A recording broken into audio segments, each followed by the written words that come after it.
오늘 9월 28일 맥주인 성경 읽기 사무엘하 24장, 시편 79편, 에스겔 31장, 갈라디아서 4장입니다.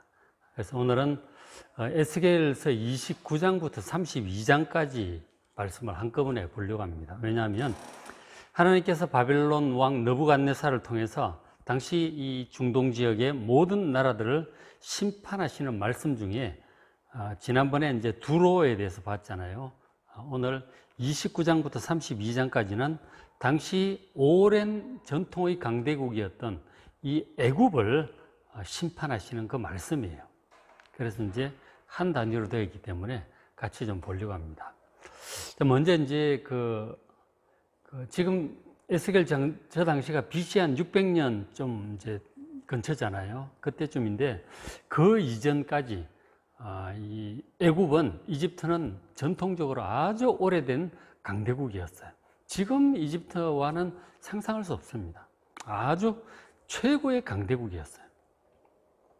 그것도 이제 다른 메소포타미아의 막 왕조가 바뀌던 거하고 달라가지고 이거는 계속 이제 이집트 왕국이 몇천 년을 지금 내려오는 거예요. 그 역사를 이 영상으로 짧게 소개해 둔 영상이 있어서 한번들 같이 좀 보고 얘기를 계속하도록 합시다. 고대 이집트의 역사를 잠깐 보십시다.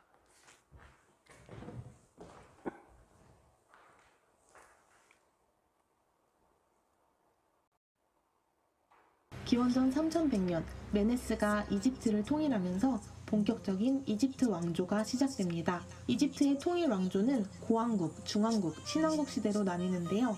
제3왕조 파라오부터 시작된 이집트 최초의 용성기 고왕국 시대는 피라미드 시대라고도 불립니다.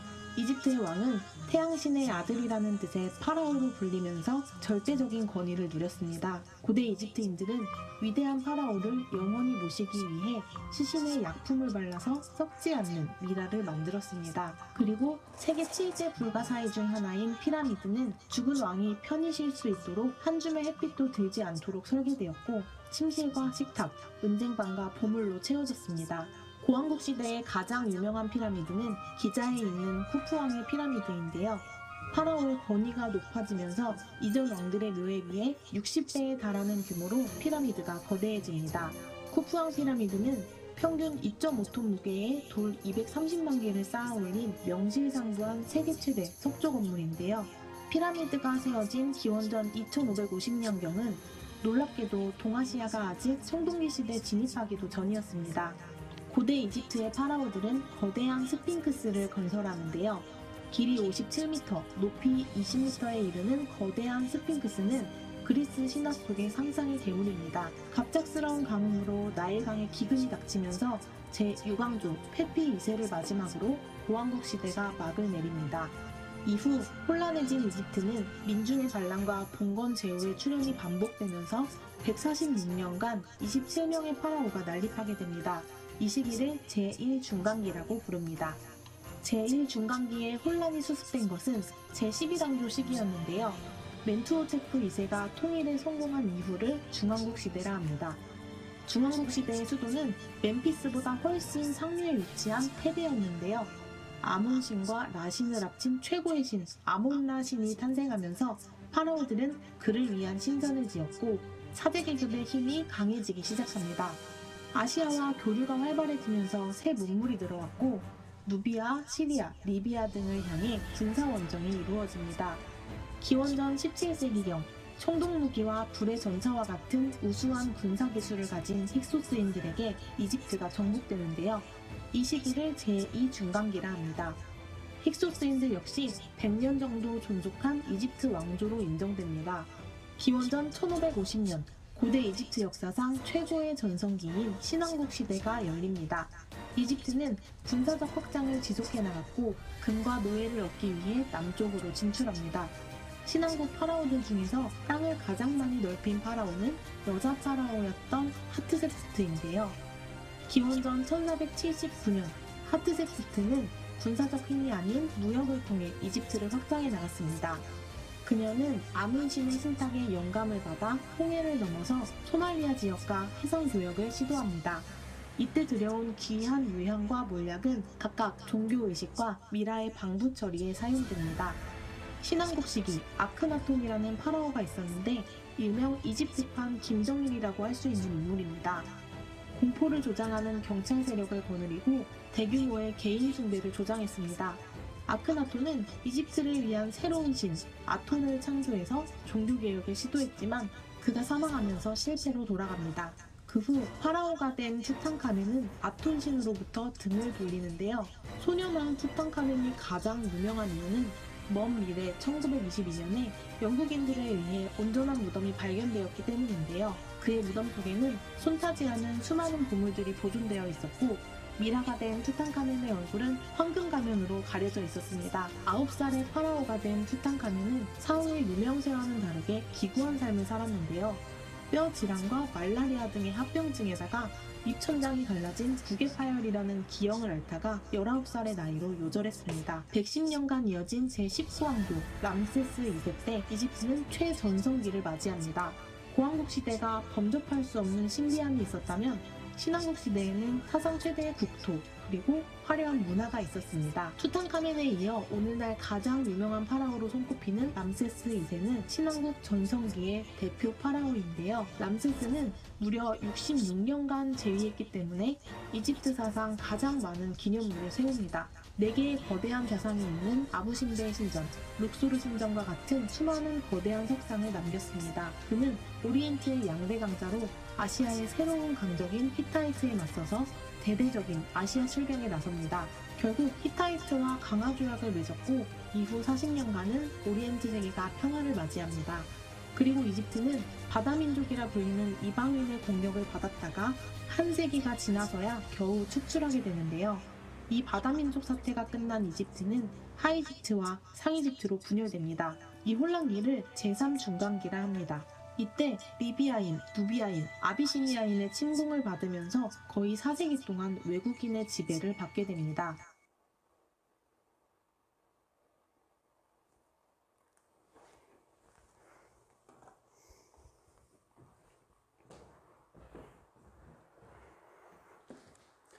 잘 보셨습니까? 이집트가 이제 왕조가 고왕국이 시작되는 게 BC 3200년경이라고 하니까 우리 당군 조선이 시작된 게 BC 2330년이라고 그러잖아요.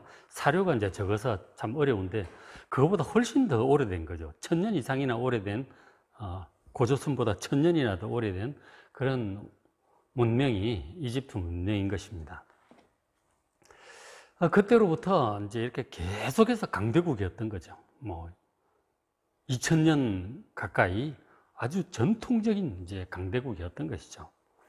지금으로 치면은 예를 들어서 미국과 중국 이런 식으로 양대 강대국 중에 하나인 G2 중에 하나인 것이죠.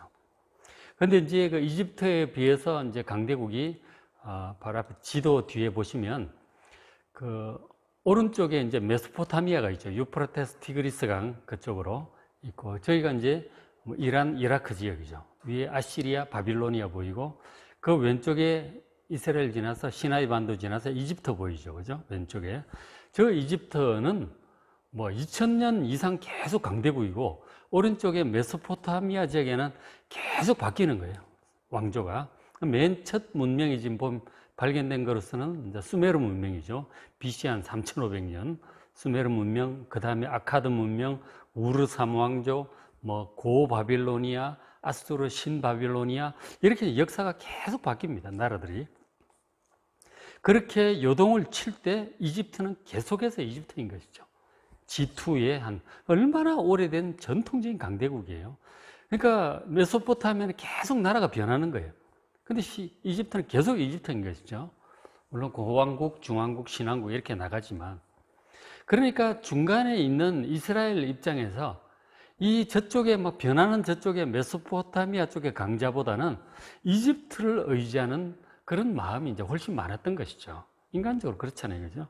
오래전부터 이제 솔로몬이 벌써 이집트 공주를 왕비로 맞이해서 그렇게 유대 관계를 맺고 전통적인 이제 유대 관계를 계속 맺어왔던 것이죠. 그래서 이제 이스라엘 백성들은 아수르나 무슨 바빌론이나 이런 것보다 이집트, 애굽을 더 의지하려고 하는 경향이 많았다는 것이죠. 근데 그것은 지금 이 에스겔 연대가 BC 600년 이제 좀 지났는데 500한 80년 이렇게 되잖아요. 그때쯤인데 이 바벨론에 끌려온 이 유다 포로들도 마찬가지인 거죠. 그 애굽을 더 의지하려고 하는 그런 마음. 그래서 애굽의 도움으로 우리나라가 다시 회복되고 우리도 고국으로 돌아갈 수 있을 것이다. 그런 기대감을 가지고 있었던 것이죠. 근데 하나님께서 예레미야 선지자를 통해서 그렇고 이 같이 포로로 끌려와 있는 에스겔 선지자를 통해서 말씀하시기를 이 애굽 너희들이 의지하고 기대하는 이 애굽 멸망할 것이다. 그들을 의지하지 말라. 그들은 오히려 갈대 지팡이 같아가지고 그걸 짚으려고 힘을 주면 오히려 너희들 손 찔린다. 애굽을 의지하지 말라. 애굽도 그 죄악으로 말미암아 하나님의 심판을 받아 넘어질 것이다. 애굽을 의지하지 말고 하나님을 의지하고 하나님 뜻을 따라 오히려 바벨론에게 잘 순응하라. 상당히 긴 기간 진행되니까 잘 순응하고 나중에 하나님께서 회복시켜 주실 때를 기다리라. 근데 그런 게 에스겔서의 중요한 메시지 중에 하나죠. 그러니까 애굽인이 뭐니보다 하나님을 의지하고 때를 기다리라. 그렇게 지금 말씀을 하시는 것이죠. 그런 맥락에서 이 에스겔 29장의 32장은 애굽 멸망할 것이다. 하나님의 심판으로 이 바벨론에 의해서 멸망할 것이다. 그 말씀을 지금 하고 있는 것입니다. 하나님께서 애굽을 심판하신 이유가 무엇일까요? 이렇게 말씀을 하고 있어요. 에스겔 29장 3절에 애굽의 바로 왕이여, 이 하나님께서 애굽 왕에게 하시는 말씀이에요. 바로 왕이여, 너는 자기의 강들 가운데 놓은 큰 악어다. 이 강들은 바로 나일강을 얘기하는 거예요. 이 이집트 애굽을 정말 부유한 나라가 되게 한 것이 나일 강물이란 말이에요. 그 나일 강물의 범람으로 항상 기름진 거예요. 그러니까 농사를 잘 할 수가 있었던 것이죠. 그러니까 홍수 오는 날짜도 정확히 알고 이걸 다 아니까 피해서 농사를 잘 지었어요. 그런데 이제 애굽의 바로왕이 말하기를 나는 이 강들, 이 나일강은 내 거다 이거죠. 이 나일강에 놓은 큰 스스로 이르기를 나의 이 강, 나일강은 내 것이라. 내가 나를 위하여 만들었다. 그렇게 애굽의 바로왕이 나일강을 쳐다보면서 얘기를 합니다. 그러니까 이 나일강, 그리고 주변에 이 나일강물을 끌어들여서 또 관계도 하고 이렇게 했었는데 이런 것들을 통해서 나라가 굉장히 부유해졌단 말이에요. 그 아주 곡창지대였잖아요. 그래서 이 나일강 내 거다. 내가 만들었고, 내가 관리하고, 내가 농사짓고, 내가 다스려서 이렇게 부강한 나라를 만들었다고 그렇게 자신만만 교만해 있었던 것이죠. 그러니까 하나님 보시기에 비유하시기를 애굽의 바로왕은 나일강 가운데 누워있는 큰 악어다. 그렇게 말씀을 하시는 것입니다.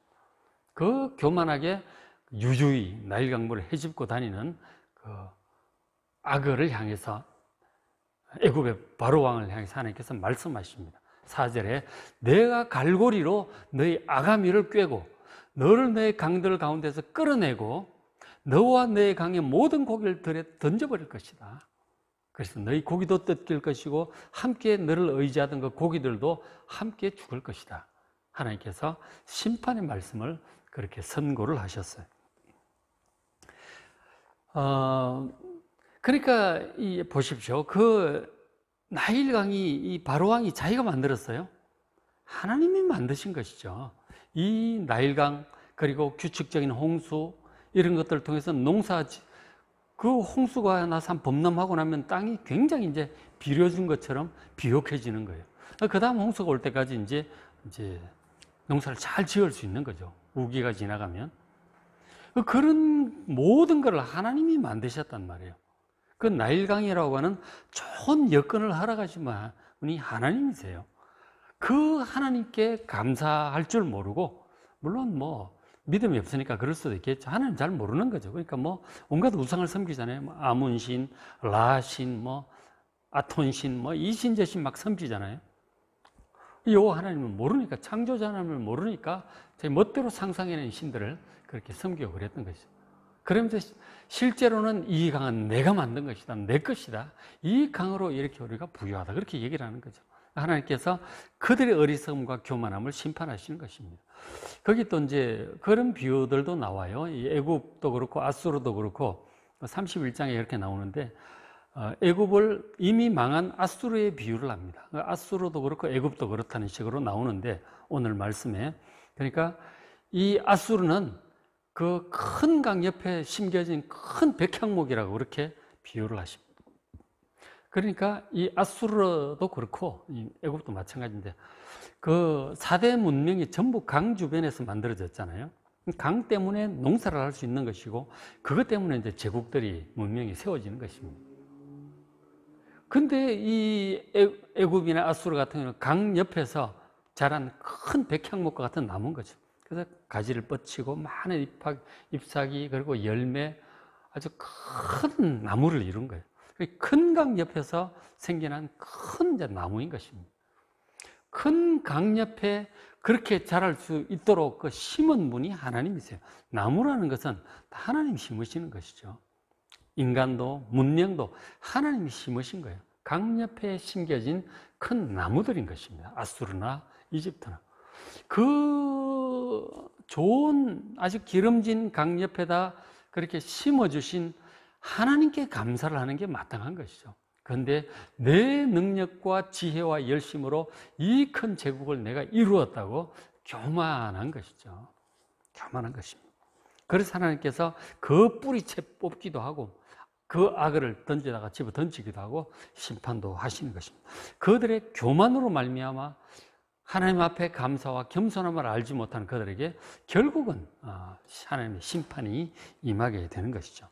그리고 이제 구체적으로 이렇게 또 말씀하셨어요. 에스겔 30장 10절에 내가 또 바벨론의 느부갓네살 왕의 손으로 애굽의 무리들을 끊을 것이다. 11절 그가 느부갓네살 왕이 여러 나라 가운데 강포한 자기 군대를 거느리고 와서, 느부갓네살 왕이 거느리고 와서 그 땅을 멸망시킬 때에, 애굽을 멸망시킬 때 칼을 빼어 애굽을 쳐서 죽임당한 자로 땅에 가득하게 할 것이다. 애굽이 얼마나 강대국인데요. 그리고 그 아주 나일강과 그 천혜의 이 사방의 산맥이라든가 이런 것들, 바다라든가 이 보호를 하고 있기 때문에 공격하기 쉽지 않아요, 애굽은. 그래서 그렇게 오랫동안 메소포타미아에 그렇게 많은 나라들의 명멸을 해도 애굽은 유지가 되는 것이, 그 바다도 이렇게 다 보호를 하고 있기 때문에, 바다 저쪽에는 사막 이렇게 보호를 받고 있기 때문에 이제 안정된 그런 나라가 되었던 것이죠. 그런데 그 많은 메소포타미아 국가들이 애굽이 멀기도 하고 공격하기 어렵거든요. 그런데 이 바벨론이 애굽까지 올 것이다, 결국은 칠 것이다, 이렇게 지금 말씀을 하시는 것이죠. 그런 적이 없었는데 2000년 이상 나라가 얼마나 이렇게 잘 오고 있는데, 3000년 가까이. 근데 하나님께 저런 말씀을 하신 거죠. 바벨론 느부갓네살 왕이 칠 것이다. 그러면서 아까 영상에 보지만 그럼 점점 그때부터 쇠약해지는 것이죠. 이 민족들이 그때부터 들어오면서 쇠약해져서 나라가 점점 이제 연약해졌습니다. 그러니까 바벨론 느부갓네살 왕의 공격 이후로 그 신왕국 이제 말기죠. 그 이후로 더 이상 애굽은 강대국의 면모를 갖추질 못합니다.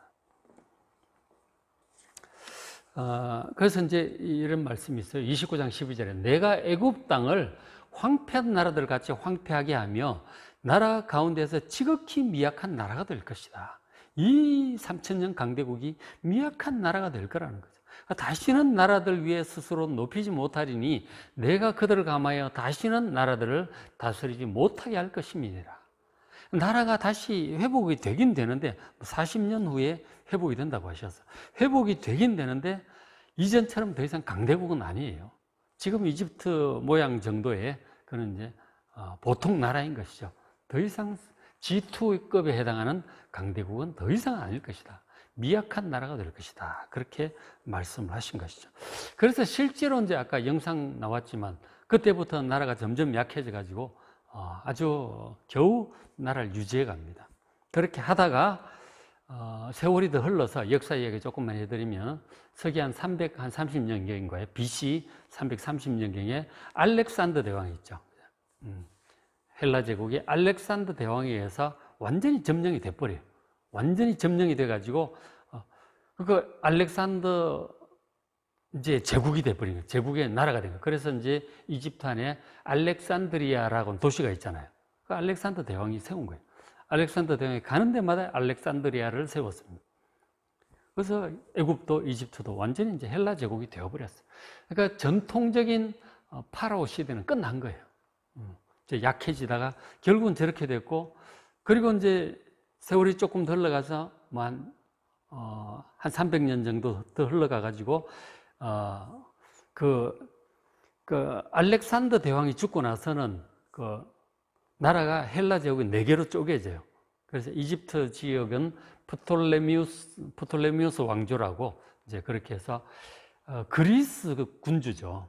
그 알렉산더의 부하 장군 중에 한 사람이 그리스 장군이 가가지고 거기서 파라오 이제라는 이름으로 달았습니다. 이 전통적인 애굽은 아닌 거죠.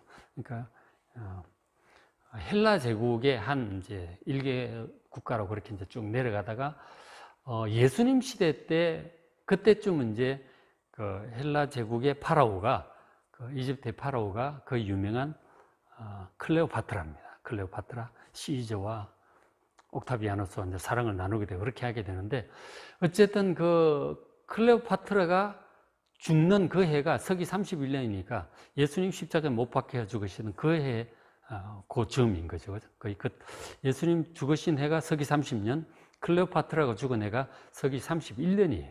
그렇게 죽으면서 그 프톨레미우스 왕조도 그렇게 멸망을 합니다. 그리고는 로마 총독이 다스려요.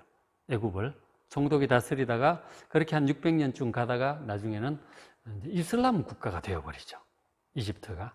그렇게 해서 지금까지 그렇게 오고 있습니다. 이것이 이제 바로 이집트의 역사인 것이죠. 그러니까 한 3000년 가까이 막 대단한 강대국이었단 말이에요.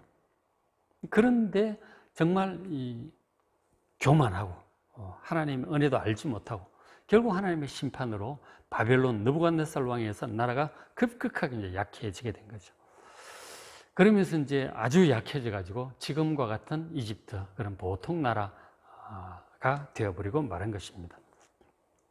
그래서 이제 29장부터 32장 여러분 직접 좀 읽어보시면, 어쨌든 이 누구든지 힘이 있고 능력이 있고 부유하고 그리고 강성해질 때 자신이 이룩한 모든 것들이 자신의 능력과 지혜와 열심으로 힘으로 된 것처럼 그렇게 교만하면 애굽처럼 심판을 받을 수 있습니다.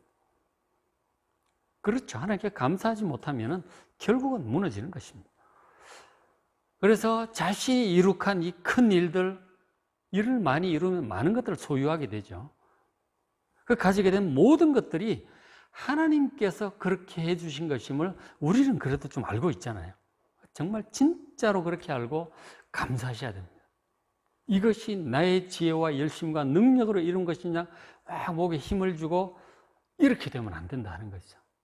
내가 이룬 큰 일들과 그리고 그로 인해서 가지고 누리게 된 이 모든 것들을 전부 하나님의 은혜임을 아셔야 돼요.